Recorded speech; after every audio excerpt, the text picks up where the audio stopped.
हाय दोस्तों, बिंद study hub में एक बार पुनः आपका स्वागत है। प्लीज़ चैनल को शेयर करें, सब्सक्राइब करें, बेल आइकन को दबाएं ताकि जैसे ही हम कुछ नया वीडियो अपलोड करें तो आपके पास नोटिफिकेशन पहुंच जाए। दोस्तों, जैसा कि हमने बाल विकास के अंतर्गत बुद्धि को कंप्लीट कर रहे हैं दोस्तों हमने पार्ट 1 में बुद्धि को कंप्लीट किया था, जिसमें हमने बुद्धि की कितनी परिभाषाएं हैं, बुद्धि क्या होती है, बुद्धि शब्द का प्रयोग सर्वप्रथम किस वैज्ञानिक ने दिया था, बुद्धि के प्रकार और बुद्धि का एक सिद्धांत जिसको अल्फ्रेड विने ने दिया था, जिसे एक खंड का सिद्धांत या तो एक कारकी का सिद्धांत कहते हैं। हमने इतना कंप्लीट कर लिया था। दोस्तों, हम पुनः एक बार देखते हैं बुद्धि। अब बुद्धि में आज अपन देखेंगे दोस्त, बुद्धि जो हमारे बुद्धि से संबंधित बचे हुए सिद्धांत हैं उसको आज हम कंप्लीट करेंगे। दोस्तों, आपको बता दें कि जो बुद्धि है इसको पुनः एक बार थोड़ा सा रिवीजन कर देते हैं। जो बुद्धि है दोस्तों, इस बुद्धि शब्द का सर्वप्रथम प्रयोग किस वैज्ञानिक ने किया था दोस्तों? गाल्टन ने सन 1885 में सर्वप्रथम बुद्धि शब्द नाम दिया था। तो दोस्तों, ये प्रश्न आया हुआ है, इसको हमने पहले वीडियो में भी करवाया था लेकिन यहाँ रिपीट कर रहे हैं क्योंकि प्रीवियस ईयर में पूछा गया प्रश्न है कि बुद्धि शब्द का सर्वप्रथम प्रयोग किसने किया था? तो किसने किया था दोस्तों? गाल्टन ने। दोस्तों, गाल्टन एक फ्रांसीसी वैज्ञानिक थे और इन्होंने, जब हम अपन आपको आगे पढ़ाएंगे तो आपको सृजन शास्त्र का नाम भी सर्वप्रथम इन्हीं ने दिया था, गाल्टन ने ही दिया था। तो दोस्तों, हमने बुद्धि क्या होती है ये पढ़ के रखा है पहले पार्ट में। जिन्होंने अभी तक नहीं देखा फर्स्ट पार्ट तो बिंद स्टडी हब में जा कर के बुद्धि का फर्स्ट पार्ट देख सकते हैं, जिसमें दोस्तों हमने बुद्धि का पहला सिद्धांत जो था, जिसे हम कहते हैं एक तत्व का सिद्धांत है, ये एक खंड का सिद्धांत है, जिसको अल्फ्रेड विने ने दिया था, उसके बारे में हमने पढ़ा था। थोड़ी रिवीजन कर लेते हैं दोस्तों। देखिए, एक खंड का सिद्धांत क्या होता है दोस्तों? जो अल्फ्रेड विने थे, तो अल्फ्रेड विने ने यह बताया था कि जो व्यक्ति होते हैं तो सभी व्यक्तियों की जो बुद्धि होती है दोस्तों, वो केवल एक खंड से मिलकर के बनी होती है। अब दोस्तों ये बताइए, यदि सभी की बुद्धि केवल एक ही खंड से मिलेगी, बनी होगी, मिलकर बनी होगी, मतलब जिस तत्व से बुद्धि हमारी बनी है उसी तत्व की बुद्धि इनकी भी बनी है, इनकी भी बनी है, इनकी भी बनी है, तो क्या होगा दोस्तों? सभी बच्चे क्या होंगे? एक बुद्धि में एक समान होंगे। सभी बच्चों की जो बुद्धि लाब्धि होगी तो क्या होगी दोस्तों? एक समान होगी। लेकिन ऐसा नहीं होता दोस्तों। कुछ बच्चे प्रतिभाशाली हैं, कुछ पढ़ने में कमज़ोर हैं, कुछ जड़ बुद्धि के हैं, कुछ सामान्य बालक हैं। दोस्तों, इसीलिए क्या हुआ था कि इस सिद्धांत की आलोचना हुई थी, और आलोचना होने का केवल एकमात्र ही कारण था कि क्योंकि इन्होंने कह दिया था कि सभी व्यक्तियों की बुद्धि एक तत्व से बनी थी। इसलिए इस सिद्धांत को हम निरंकुशवादी सिद्धांत कहते हैं। दोस्तों, हमने आपको एक टास्क दिया था कि किस वैज्ञानिक ने कहा पहले एक तत्व के सिद्धांत को निरंकुशवादी सिद्धांत कहा था दोस्तों। तो आप लोग कमेंट में बताए हैं जैसा कि, तो देखिए दोस्तों, एक ठो वैज्ञानिक थे जिनका नाम था जॉनसन ने क्या कहा था? सर्वप्रथम जो एक खंड का सिद्धांत हमने पढ़ा है दोस्तों, उसको निरंकुशवादी सिद्धांत कहा है और उसकी आलोचना की थी। दोस्तों, आज हम पढ़ेंगे द्विखंड का सिद्धांत या तो द्वितीय तत्व का सिद्धांत है। दोस्तों, ये सिद्धांत हमारा बुद्धि का दूसरा सिद्धांत होगा। तो चलिए आइए दोस्तों देखते हैं।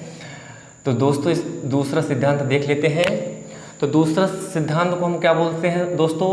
दो तत्व का सिद्धांत, दो तत्व का, या तो इसी को हम क्या बोलते हैं दोस्तों? दो खंड का सिद्धांत है। दो लिख लीजिए दोस्तों, या तो द्वि लिख लीजिए, द्विखंड का सिद्धांत, या तो हम लिख सकते हैं द्विकारकी सिद्धांत।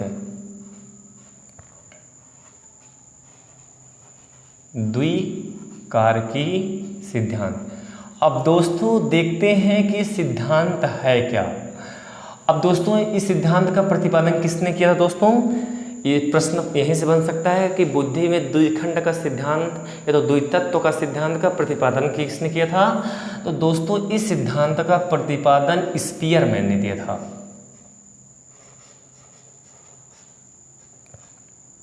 इस सिद्धांत को किसने दिया था दोस्तों? स्पीयरमैन ने दिया था। तो दोस्तों एक खंड का सिद्धांत जिसको हमने पहले वीडियो में पढ़ाया है उसको किसने दिया था दोस्तों? अल्फ्रेड विने ने दिया था। और ये द्विखंड का सिद्धांत किसने दिया दोस्तों? स्पीयरमैन ने दिया था। अब दोस्तों देख लेते हैं कि ये द्विखंड क्या होते हैं।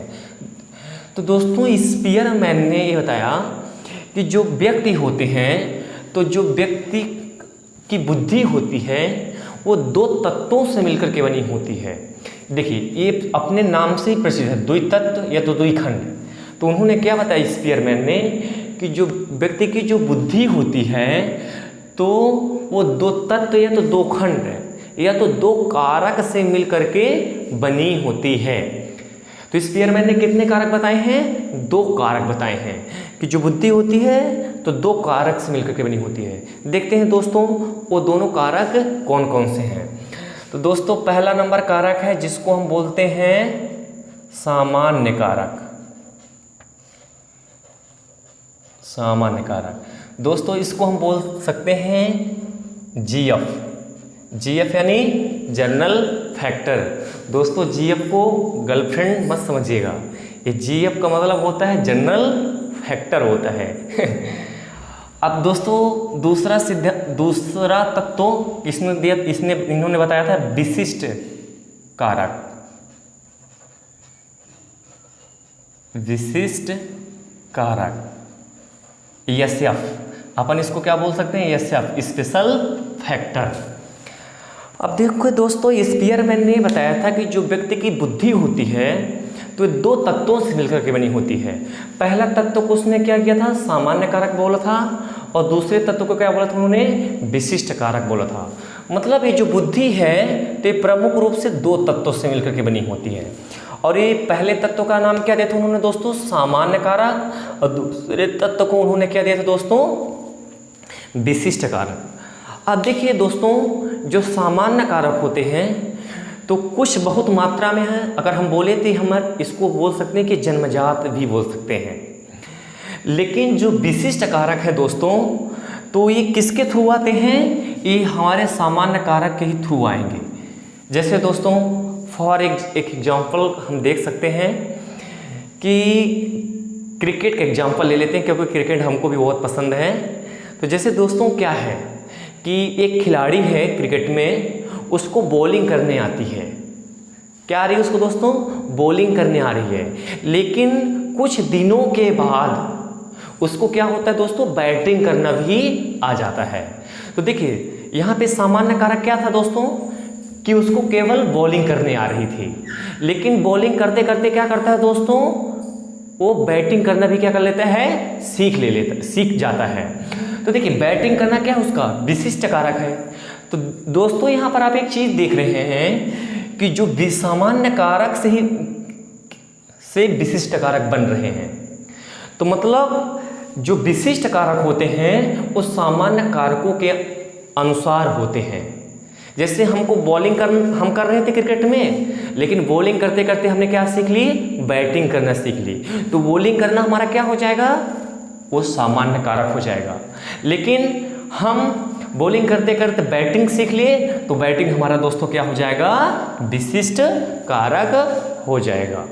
तो दोस्तों इनमें हम लिख सकते हैं कि जो विशिष्ट कारक होते हैं वो सामान्य कारकों के अनुसार होते हैं।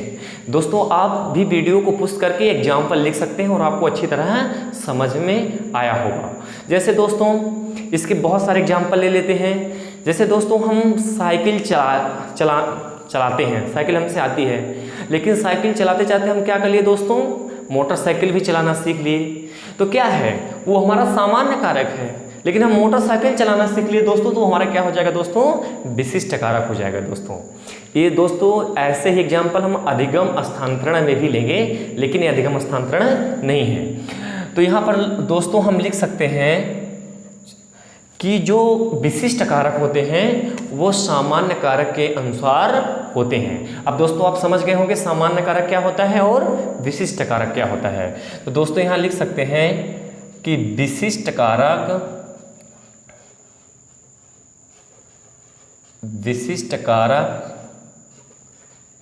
सामान्य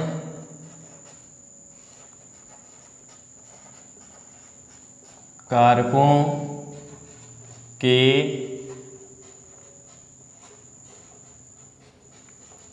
अनुसार होते हैं। दोस्तों ये जो दो खंड का दो तत्व का दो कारकी सिद्धांत है, इसमें आपको याद क्या करके रखना है, याद करके रखना है कि इस सिद्धांत का प्रतिपादन किसने दिया था। किसने दिया दोस्तों? स्पीयरमैन ने दिया था, इस सिद्धांत का प्रतिपादन किया था। और उन्होंने दो तत्व कौन कौन से बताए थे? एक तत्व उन्होंने क्या बताया था दोस्तों? सामान्य कारक, और दूसरा तत्व उन्होंने क्या बताया दोस्तों? विशिष्ट कारक। तो दोस्तों ये दो तत्व का सिद्धांत है, दो खंड का सिद्धांत है, दो कारकी का सिद्धांत है। ये आशा करते हैं आपको समझ में आया होगा। अब अपन चलते हैं दोस्तों अगले सिद्धांत के बारे में, जो हमारे बुद्धि का तीसरा सिद्धांत है। ये हमारा दूसरा सिद्धांत था, इसके पहले हमने एक तत्व का सिद्धांत पहले ही पढ़ा दिया है। अब देखिए हमारा जो तीसरा सिद्धांत है, इसे हम तीन तत्व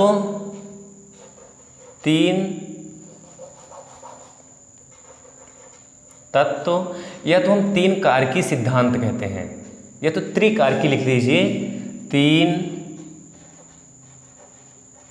कारकी सिद्धांत। अब दोस्तों इसको भी देखते हैं कि तीन कारकी सिद्धांत किसने दिया था।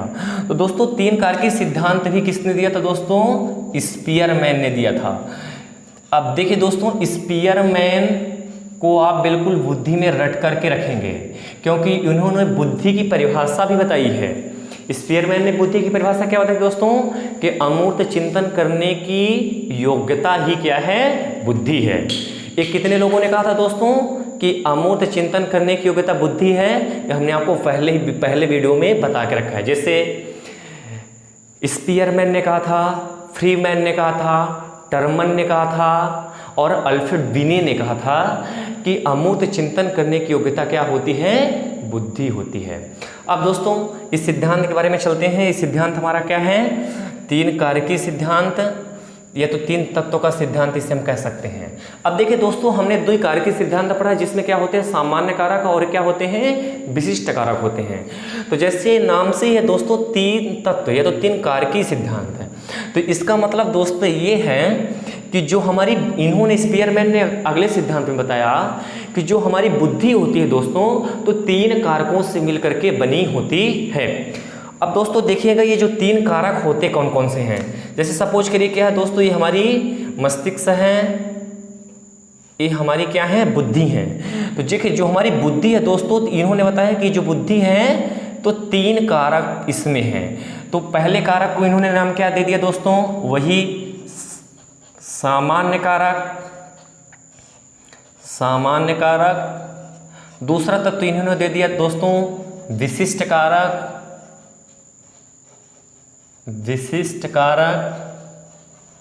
और तीसरा इन्होंने दे दिया दोस्तों सामूहिक कारक।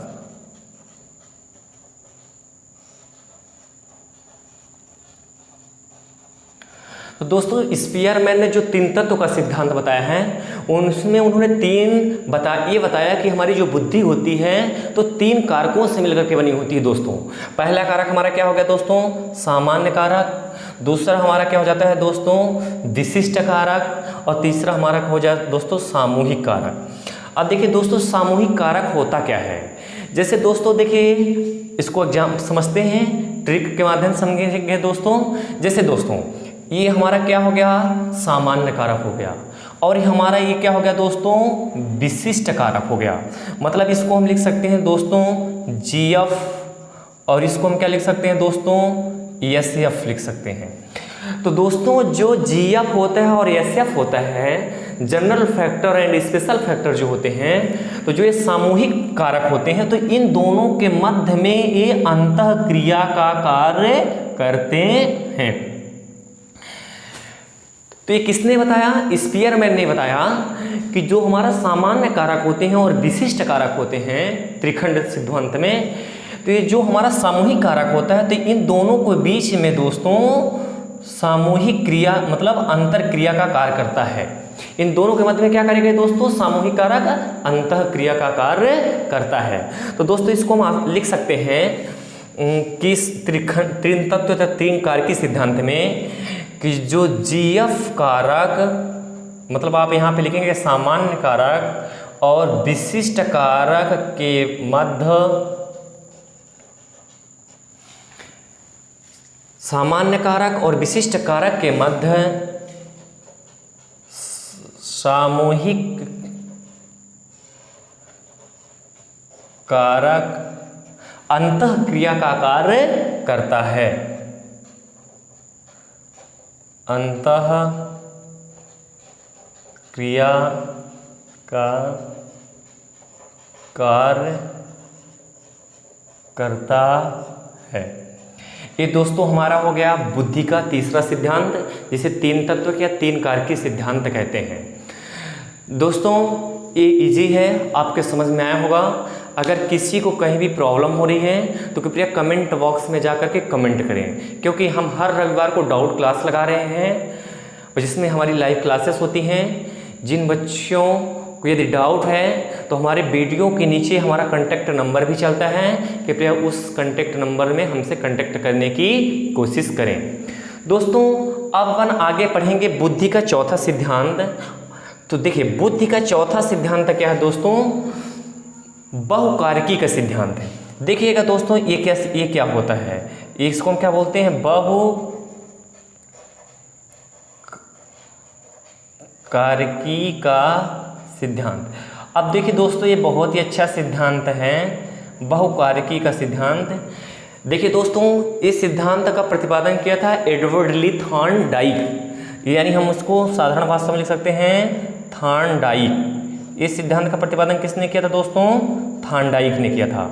इनका पूरा नाम है दोस्तों थॉर्नडाइक का एडवर्ड ली थॉर्नडाइक।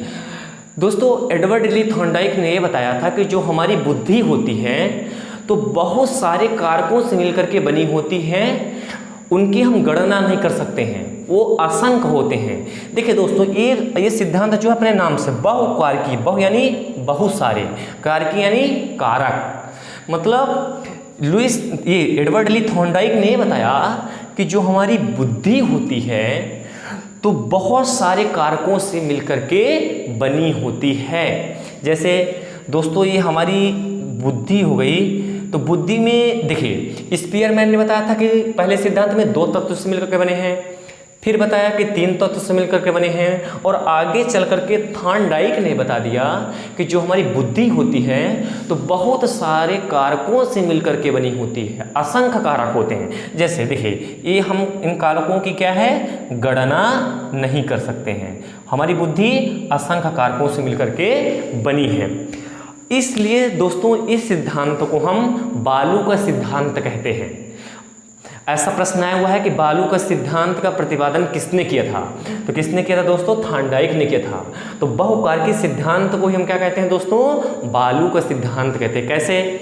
जैसे बालू को अगर हम एक मुट्ठी में लें तो बालू के कितने कण होंगे? हम उनकी गणना नहीं कर सकते हैं, अनकाउंटेबल हो जाएंगे, है ना, अनकाउंटेबल होंगे, उनकी हम गणना नहीं कर सकते हैं। इसी तरह थॉर्नडाइक ने बताया कि हमारे पास जो हमारी बुद्धि होती है तो अनगिनत असंख्य तत्वों से मिलकर के बनी है, इसलिए उन्होंने इस सिद्धांत को बालू का सिद्धांत भी कहा है। तो दोस्तों इसके बारे में देख लेते हैं बहुकारकी का सिद्धांत। तो इस सिद्धांत में इन्होंने क्या कहा था कि हमारी बुद्धि बहुत सारे कारकों से मिलकर के बनी है, या तो तत्वों से मिलकर के बनी है, बहुत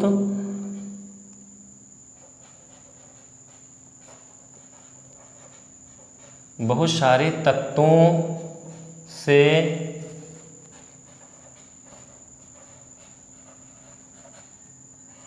मिलकर बनी है। इसलिए इस सिद्धांत को हम बालू का सिद्धांत कहते हैं।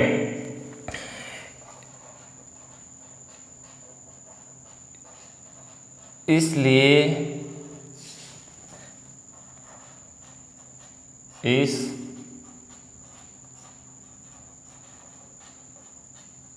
सिद्धांत को बालू का सिद्धांत कहते हैं। दोस्तों यहाँ पे आपको अंडरलाइन करके रखना है कि इसे हम बालू का सिद्धांत क्यों कहते हैं, क्योंकि थॉर्नडाइक जी ने बताया था कि हमारी जो बुद्धि है तो असंख्य कारकों से मिलकर के बनी होती, जिसकी हम गणना नहीं कर सकते हैं। जैसे हमने एक मुट्ठी बालू ले लिया तो उसमें हम ये अनकाउंटेबल हो जाएंगे, हम ये पता नहीं कर सकते हैं कि इसमें बालू की संख्या कितनी है, कणों की संख्या कितनी है। तो इसी प्रकार जो हमारी बुद्धि भी होती है दोस्तों, तो असंख्य कणों से मिलकर के बनी होती है, इसलिए इसे हम क्या कहते हैं दोस्तों, बालू का सिद्धांत। दोस्तों अब अपन पढ़ेंगे बुद्धि का 5वां सिद्धांत और 6वां सिद्धांत। दोस्तों जिन्होंने भी स्क्रीनशॉट नहीं लिया है, स्क्रीनशॉट ले लें और अपनी नोटबुक में इसको नोट कर लें। दोस्तों ये जो हम पढ़ा रहे हैं, अगर आप केवल इतना बस रट लें दोस्तों, तो आपका सीटेट का जो सीटेट का पेपर है वो हम 90% जिम्मेदारी ले रहे हैं कि आप उसको क्वालिफाई कर जाएंगे। दोस्तों पहले आप एक बार इस हम जो पढ़ा रहे हैं सीडीपी का कोर्स चला रहे हैं, उसको कंप्लीट करके आप प्रैक्टिस सेट को हल करके देख सकते हैं जो पुराने वर्ष में पेपर आए हुए हैं। दोस्तों आगे चल के जो 2 सिद्धांत बचे हैं उनको हम कर लेते हैं आज। आप स्क्रीनशॉट ले लीजिए।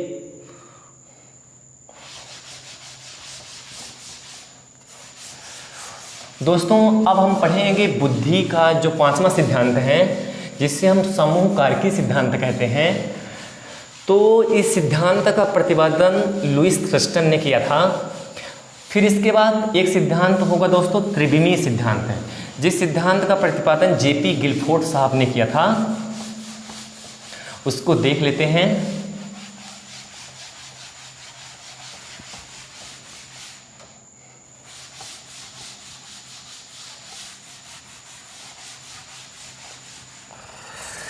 दोस्तों चैनल को शेयर करें, सब्सक्राइब करें, बेल आइकन को दबाएं। दोस्तों अगला सिद्धांत देखेंगे अपन समूह कारकी का सिद्धांत, जो बुद्धि का 5वां सिद्धांत है।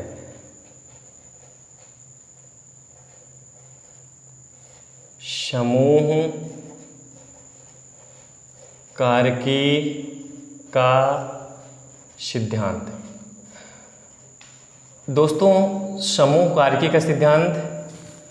फिर 6वें नंबर में हम पढ़ेंगे दोस्तों त्रिविमीय या तो त्रिविमीय सिद्धांत।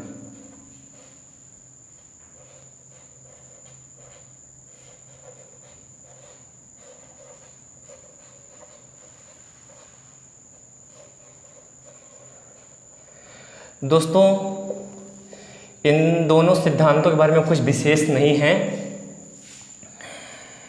हम देख लेते हैं कि सिद्धांत का प्रतिपादन किसने किया था। दोस्तों तो समूह कारकी का सिद्धांत का प्रतिपादन किसने किया था, लुईस थ्रस्टन ने किया था। Lewis Thurston. देखिए दोस्तों समूह कारकी का सिद्धांत का प्रतिपादन किसने किया था, लुईस थ्रस्टन ने किया। और लुईस थ्रस्टन ने बताया था कि दोस्तों कि जो हमारी बुद्धि होती है तो 7 समूह से मिलकर के बनी होती है। तो दोस्तों इस सिद्धांत के बारे में ही विशेष है कि लुईस थ्रस्टन ने बताया था कि जो हमारी बुद्धि होती है तो दोस्तों 7 समूह से मिलकर के बनी होती है। तो दोस्तों समूह कारकी का सिद्धांत किसने दिया था दोस्तों, लुईस थ्रस्टन। और लुईस थ्रस्टन ने बताया था कि हमारी जो बुद्धि होती है दोस्तों तो 7 समूह या तो 7 कारकों से मिलकर के बनी होती है। अगला सिद्धांत है त्रिविमीय सिद्धांत। दोस्तों त्रिविमीय सिद्धांत का प्रतिपादन किया था दोस्तों जेपी गिलफोर्ड ने। जेपी गिलफोर्ड ने। अब दोस्तों जेपी गिलफोर्ड ने बताया था कि हमारे त्रिविमीय सिद्धांत में 3 प्रमुख कारक होते हैं। एक संक्रिया, 3 प्रमुख कारक कौन कौन से दोस्तों, पहले को हम क्या बोलते हैं, पहला कारक होता है दोस्तों संक्रिया, दूसरा विषय वस्तु,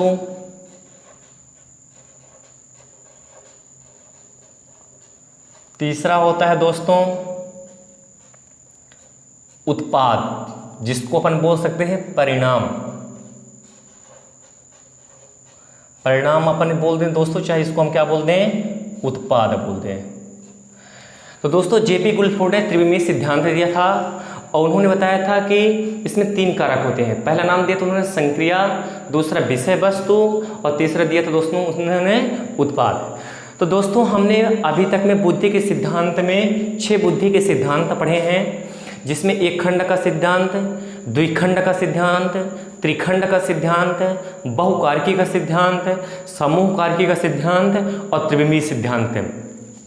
दोस्तों नोट कर लीजिए, इसमें से यहीं से प्रश्न आ जाते हैं कि त्रिविमीय सिद्धांत किसने दिया था, जेपी गिल्फोर्ड ने। समूह कारकी सिद्धांत किसने दिया दोस्तों, लुईस थ्रस्टन ने। तो हम सारे सिद्धांत को एक नज़र में देख लेते हैं दोस्तों। तो दोस्तों हम पहला सिद्धांत कौन सा पढ़े हैं दोस्तों, पहला सिद्धांत हम पढ़े हैं एक तत्व का सिद्धांत। एक तत्व या एक खंड, या तो इसी को हम बोल सकते हैं एक कारकी सिद्धांत, एक कारकी सिद्धांत। अब देखो इस सिद्धांत का दोस्तों प्रतिपादन किसने किया था, अल्फ्रेड बीने ने किया था। अल्फ्रेड बीने ने, और अल्फ्रेड बीने ने बताया था कि जो हमारी बुद्धि होती है तो एक तत्व से मिलकर के बनी होती है। दूसरा सिद्धांत हमने दोस्तों बताया था द्वितत्व का सिद्धांत, या तो इसी को हम लिख सकते हैं द्विखंड का सिद्धांत, या तो हम इसको क्या लिख सकते हैं, द्विकारकी सिद्धांत, या तो 2 कारकी सिद्धांत भी आप बोल सकते हैं, द्विकारकी सिद्धांत। दोस्तों इस सिद्धांत का प्रतिपादन किसने किया था दोस्तों, स्पीयरमैन ने किया था। अब दोस्तों स्पीयरमैन ने बुद्धि की परिभाषा क्या बताई थी, अमूर्त चिंतन करने की योग्यता ही क्या होती है, बुद्धि होती है। इसी तरह दोस्तों हम तीसरे नंबर में देख लेते हैं कि त्रिखंड का सिद्धांत, या तो अपन इसको लिख लें त्रितत्व का सिद्धांत, या तो अपन इसको लिख सकते हैं त्रिकारकी सिद्धांत। इस सिद्धांत का भी दोस्तों प्रतिपादन किसने किया था, स्पीयरमैन ने ही किया था।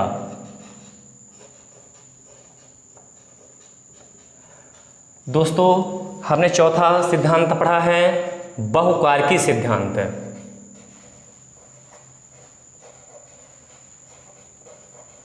बहुकारकी सिद्धांत, और दोस्तों बहुकारकी सिद्धांत को ही हम क्या बोलते हैं, बालू का सिद्धांत।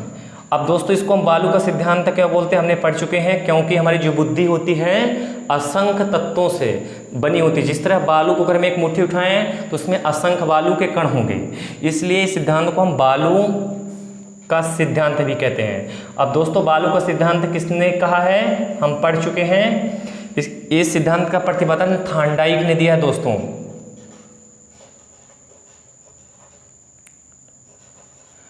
तो दोस्तों हमने बुद्धि के बारे में 6 सिद्धांत पढ़े हैं। पहला सिद्धांत हमने पढ़ा है दोस्तों एक तत्व का सिद्धांत, एक खंड का सिद्धांत, एक कारकी का सिद्धांत, जिसका प्रतिपादन किसने किया दोस्तों, अल्फ्रेड बीने ने किए हैं। दूसरा हमने पढ़ा दोस्तों द्वितत्व का सिद्धांत या द्विखंड का सिद्धांत। इस सिद्धांत का प्रतिपादन किसने किया दोस्तों, स्पीयरमैन ने दिया है। तीसरा हमने पढ़ा दोस्तों त्रिखंड का सिद्धांत है त्रितत्व का, ये तो त्रिकारकी का सिद्धांत है। इस सिद्धांत का प्रतिपादन किसने किया है दोस्तों, स्पीयरमैन ने किया है। और चौथा हमने पढ़ा बहुकारकी का सिद्धांत, जिसका प्रतिपादन किया है थार्नडाइक ने। पांचवा हमने पढ़ा है दोस्तों समूह कारकी का सिद्धांत है, जिसका प्रतिपादन किसने किया है, लुईस थ्रस्टन ने किया है। छठवां हमने त्रिविमीय का सिद्धांत, जिसका प्रतिपादन दोस्तों जेपी गिल्फोर्ड ने पढ़ा है।